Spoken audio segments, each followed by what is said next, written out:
Today, I'm going to be giving you guys the top 5 best assault rifles that you need to be using right now on Rebirth Island. All right, and before we get into that, shout out to the Noti Gang. If you guys would like a notification shout out in my next video, subscribe with notifications on, drop a like, and watch the video from beginning to end. And I got you, without further ado, man, here are the 5 assault rifles that you need to be using immediately on the island. Starting off, the XM4. This thing is super easy to control. It hits really hard.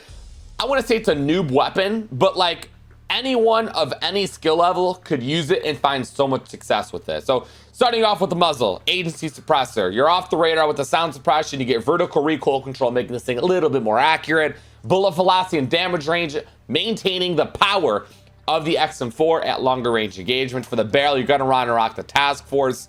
This is what makes the XM4 the XM4. So you get more bullet velocity and more damage range. It makes it so strong at those long range gunfights. And then we also get vertical and horizontal recoil control, making this thing a beamer. For the optic, I mean, you already know, man, the Axle Arms 3 times is the best optic on all Cold War ARs. Super clean and clear, it's great. For the underbarrel, just to ensure even better recoil control on it, Field Agent Grip. Horizontal recoil control, vertical recoil control. I mean, you're just making a strong kilo at this point. And then finally, for the magazine, you got 2 options here. You can rock the 60 if your, aim's a little windy. I ain't gonna say it's bad. It's just windy outside, so you're missing a few bullets. It's all good, no worries.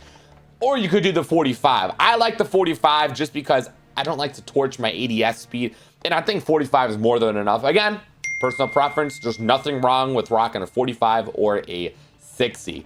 That's loadout number 1. What's number 2? I can answer that question. The Krig 6, another Cold War weapon. This is one of my favorite metas we've ever had. I don't know why, it was just so fun. So starting off with the first attachment, we got agency suppressor. Sound suppression off the radar. We get vertical recoil control. You already know. The Krig's already accurate. This is just gonna make it like aimbot. And then we get bullet velocity and damage range, which we're definitely gonna need. For the barrel, now y'all probably thinking, oh, we're rocking the CMV mil-spec, right? Look at that, bullet velocity, no. Don't use this. The mobility on this it's just way too slow. It's not worth using. So instead, go with the Ranger. You get bullet velocity, which basically just help you be a lot more precise at long range gunfights. It just makes it so much easier to use. And we get vertical recoil control. For the optic, y'all know the deal. Axle Arms 3 times, the underbarrel, Field Agent Grip. Again, we're kind of building it just like we did with the XM4. And then for the magazine, personal preference, you can rock the 45 or the 60. I recommend the 60 just because this thing does get a little bit more hit markers than it used to back in the day, so you're definitely gonna need a bigger mag. Highly recommend going with the 60. The ADS speed doesn't feel that bad whatsoever on it. And there y'all have it, man. The Krig, one of my favorite metas of all time. Loadout number 3, what could this thing be? I can answer that too. Loadout number 3, we got the AMAX. Now, man, I have not used this in so long, so I'm like, you know what? Let's just throw it into a top 5. So we got the AMAX, first attachment, monolithic suppressor. You get some damage range on it, making it stronger at long ranges. Sound suppression off the radar. For the barrel, you got to go with the longest one, the Zodiac barrel. More damage range, more bullet velocity. Basically, just maintain the power of your AMAX at long range gunfights, and we get recoil control. Y'all know how the recoil control was and is on this thing. It can be a little messy, so we're gonna need to control it as best to our ability. For the optic, there's 2 ways of going. If you have the blue dot and you want to shake things up a little bit, go ahead and rock the hollow. VLK though is my personal favorite. I really like it, and I had the T-post, so it just makes it all that much better. For the underbarrel, I see people rock Merc foregrip. If you're one of those people who rock Merc foregrip on your AMAX, why is that? I actually just genuinely curious, but I like to rock the Commando. You get the recoil, stabilization, aiming stability. It just makes your AMAX an absolute laser beam. And then finally for the magazine, we got the 45 round. Sometimes, man, I really wish there was a 60 for this thing, or maybe just an extra 5 would have made a difference. I don't know, 45 ain't that big of a deal, but man, I just feel like this thing would be that much better with a 60. We kind of flew through this setup. Hey, moving on to numero 4. All right, so for loadout number 4, we got a Vanguard weapon. This is probably like the easiest AR to use out of the Vanguard section.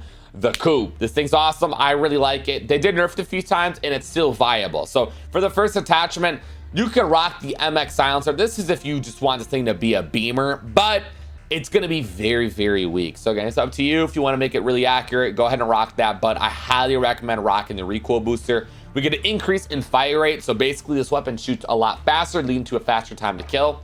For the barrel, the Cooper Custom, they nerfed it and it's still the best option. It makes it highly accurate and controllable, making it have little to no recoil. We get another increase in fire rate, making this thing just shoot super fast. Again, you're just gonna have a really fast time to kill at this point. For the optic, I love the G16. I know a lot of people like to rock the SVT. I actually personally rocked it before. You can see a lot more clear, but hey, personal preference, rock whatever you want. There's no reason why you can't choose one. So I'm just gonna go with the G16 just because, I don't know, this is what I like. For the stock, I got the Cooper 45 RS. We get initial fire and recoil control. So basically when you first start shooting, your weapon is just gonna be a little more accurate, which is great. We get some ADS speed, a little bit of mobility, which is great. Best stock. I don't think there's any other option that competes. Maybe this one, but I mean, movement speed, you're just gonna feel super slow. For the underbarrel, I threw on Carver foregrip just so I can get the best results possible. I think the M1941 hand stop is also great, but I think the Carbine foregrip just does a little bit better of a job. For the magazine, you're going to want to rock the 60 round mag, another increase in fire rate, but you also get recoil control and accuracy. So with the recoil control and accuracy from the magazine, and on top of that, you also have the barrel, which makes it highly accurate and controllable. A perfect match. This thing's not moving whatsoever, so you have no issues with the recoil at this point. For the ammunition, you're going to want to go with the lengthened. You get increase in bullet velocity, which is perfect for range. That's what this thing's made for. Rear grip, you could do stippled and you could do polymer. Me personally, I rock stippled. Initial firing recoil, so at this point, hey, when you first start firing, you're not missing a single shot. And then for the perks, for perk 1, vital, increased torso speed. You know, you could go ahead and rock tight grip. It's like definitely not needed at this point. I think you're going to need vital because it's going to be a marshmallow machine without it. And then perk 2, a fully loaded. So whenever you grab your loadout, guess what? You got maximum ammo. Who doesn't like that? Moving on to loadout number 5, 4. I don't even know what number we're on at this point. I ain't gonna cap. I had to go back and look and see what loadout we're on. This is number 5. So we got the M13.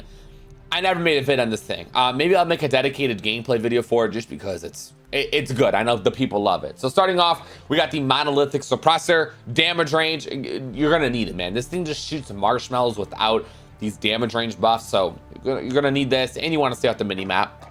Barrel, you got to rock the longest one, which I believe is the Tempest Marksman. You get damage range and bullet velocity. If you're not using this barrel on the M13, just put the M13 away, man. This thing is not getting you any kills. It's shooting straight marshmallows at your enemies. And we get recoil control as well, which is great. For the optic, I'm not gonna lie, I personally really like the blue dot on it. Now, I know a lot of people may disagree with that and they want to rock VLK. You're more than welcome to, but hey, I gotta rock the blue dot on this thing. It is just so good. Now for my underbarrel, I like to rock the Commando foregrip, recoil stabilization, aiming stability, and makes this thing a beamer. So you gotta make sure you have it on. And then finally for the magazine, I got the 60 round. The fire rate on this thing is pretty crazy, so you're not gonna want to use the 50. I think 60 is definitely needed in this situation, and there is the M13 setup. Now, before all y'all go crazy in the comments, tell me I forgot this weapon, forgot that weapon. There's a few weapons I purposely did not put in this top 5 because I have setups coming out in the next few days with them. So, you know, don't completely torch my shit in the comments, but let me know in the comments some weapons that you would like to see in my next top 5. Now, I do want to go over perks because I feel like people don't do that, and I want to be part of the people who do. So perk 1, I like double time just because I like to rush around and go for kills all the time. If you don't care about none of that, you want to get the dub, you want kills and whatnot, you want to stay alive, I think quick fix and EOD are your best options. Explosives are just absolute BS. They're all over the place. You don't want to get taken down by that. And then quick fix, you actually start regenerating your health when you start plating. So man, it is just so hard to die with quick fix on. So I highly recommend EOD or quick fix. Those are probably the 2 best perks as of right now. For perk 2, obviously I love overkill because I like to rock like a sniper or something with an SMG or an AR with an SMG. But if you don't care about none of that, you want to rock a pistol or something, I think tempered or restock are the best options. I mean, restock with the stims is mad OP. I know they, you know, recently nerfed it, but still, it's really good. And if you're rocking throwing knives on Rebirth, which you should be to get your fulls, sometimes you'd be missing them things and they'd be disappearing out of thin air. You're gonna need restock so you can get those back. And then tempered's also obviously really good because you only need to plate up twice. I think those are probably the two best options. I don't recommend Ghost just because you actually have to be moving in order for it to work. So you can't camp like a little bitch anymore. And then for perk 3, I'm just if you're not rocking Amped, you better not be rocking no Combat Scout, man. Come on, it's Rebirth. Amp's the way to go, man. I'm a YYer. I like to cringe. It's great. Give it a go if you haven't used it. I take back what I said, man. Go ahead and rock Combat Scout. Now that I look at it, it's probably like the second best option. And if you're not a YY and cringer, then yeah, just do Combat Scout. Throwing knife, yeah, I mean, get your fulls, duh, you need to use it. And then Stimmy Jimmies, these are honestly so good. I ain't gonna lie, snapshot grenades are cool and all, but Stimmies are even better. There y'all have it, man. These top 5 has been so much fun for me to do, man. I get to just kind of hang out, chill, chit chat, talk. I don't gotta be locked into a game. So hey, appreciate y'all who tuned in, watch this top 5. I'll see you guys next week for another one. Again, let me know some weapons that you guys like to see me use. It doesn't have to be specific ARs, SMGs, LMGs, it doesn't matter. Give them to me. That's pretty much it. I'll see you guys in tomorrow's video. You guys all stay safe. Have a great day, and I'm out. Peace.